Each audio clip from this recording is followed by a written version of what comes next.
description of Martin's story stuck in my head. I bought a copy of the first A Song of Ice and Fire novel, A Game of Thrones. Like countless others, I fell headlong into Martin's daringly original world. Within a few weeks, I finished the third book in his saga, A Storm of Swords, which was the most exciting and horrifying stretch of page-turning twists and turns I had ever read. I began obsessively covering the progress of HBO's pilot. Colleagues would ask, "Why do you write so much about that one show?" I would reply, "Because if they can pull off adapting the books, and I don't think anybody can, it will change television." By the time the first season of Game of Thrones premiered in 2011, I had moved to Entertainment Weekly, where I embarked on a series of annual visits to the Thrones set.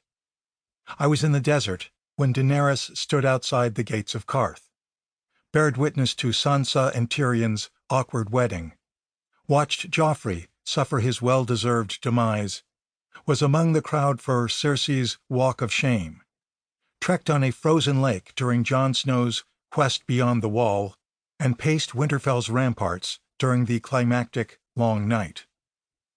Over the years, I grew to admire the cast and crew's dedication to making the best possible show, a commitment that often resulted in outright suffering. We're so accustomed to seeing life on movie and TV sets depicted as soft and easy. Stars lounging between takes in posh RVs, directors riding around in golf carts on sunny studio back lots, a cast of heroes filming against a green screen backdrop for computer animators to later insert them into fabrications of harsh environments and deadly peril. The glamorous and comfortable vision of the entertainment world does exist if you're on a big-budget production in Hollywood, filming on a major studio lot. That was never Thrones. The show was unlike any production, film or television, I have ever seen before or since. Working on Thrones was being wet and freezing for 11 hours, night after night, week after week, and learning to accept that sometimes you were going to be utterly miserable in order to get a shot just right.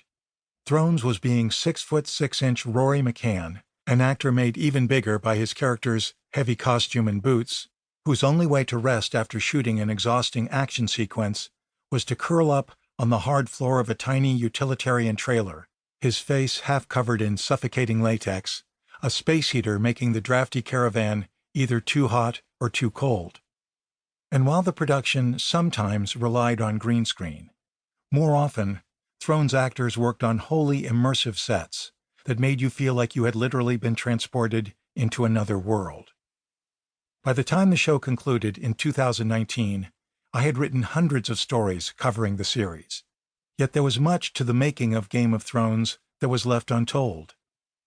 What was Benioff and Weiss's first fateful meeting with Martin really like? What went down during the filming of the show's unaired original pilot? How did Thrones pull off its first major battle in Season 2? What happened with the Dorne storyline? Why did the showrunners decide to end the series after 8 seasons? What were those grueling 55 consecutive nights filming The Long Night really like? And hey, why didn't Lady Stoneheart ever show up? My list of lingering questions, along with the desire to create a unified story from my decade of experience covering the show, is the reason for this book. Fire Cannot Kill a Dragon includes more than 50 exclusive new interviews with Game of Thrones producers, executives, cast, and crew that were conducted after the series finale. There are also many quotes that were previously published by EW, as well as occasional quotes that were reported in other outlets, which are attributed in the text along the way. Of course, no single book can capture the entirety of making a production as long-running and complex as Thrones, but it's my hope that listeners will find some fascinating behind-the-scenes stories here about the characters and moments they love the most. Thrones was also, it should be said, controversial, from literally its first episode to its last, and many of those topics are likewise addressed by the show's producers, directors, and cast. Surely not to the satisfaction of all, but you'll now learn why certain choices were made.